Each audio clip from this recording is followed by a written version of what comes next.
Hello. Right now, we are at the Burger King. Where is the Burger King sign? There. Okay. And then, with our starring Barak Nathaniel, General Army.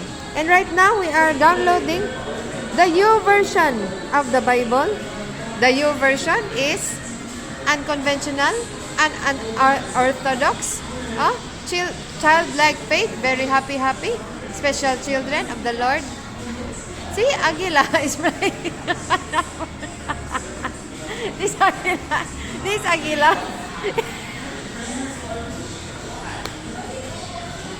Is a General Aguila. I did not expect him to be flying in the Burger King because I thought this Aguila is hungry. So this hungry Aguila must be angry Aguila, like the angry bird, diba? If you are angry bird, you are hungry bird. But he is not angry bird. He is happy bird.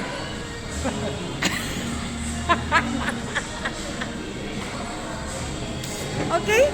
Just to let you know that we are still not normal even in the sixth watch. Also in the any watch, we are not normal. We are in the kingdom. Spirit, kingdom mentality, kingdom language. That's why we cannot be understood by the everybody.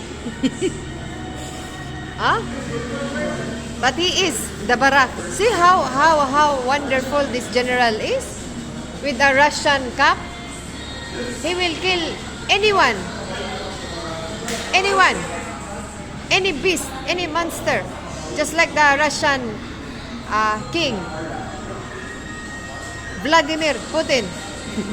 He is worse than Vladimir Putin. Worse than Vladimir Putin. Those who will stand against him will be killed by the King of Kings. And who is his name? His name is Jesus HaMashiach, Jesus the King, and Yeshua HaMashiach, Melech HaOlam. That is the name of our King, reigning inside the Philippines, reigning above the Philippines, because He crowned the Philippines with the crown. He crowned us prince and princess because we believe Him. He is King. How about Israel? Do you believe? No, you don't believe because he is not Adonai first. He has to be Adonai so that he can be Melech, no? Hallelujah. This is Deborah Mariam Yiska Sibuana padala sa amahan ug hari. I bear firstborn Nathaniel.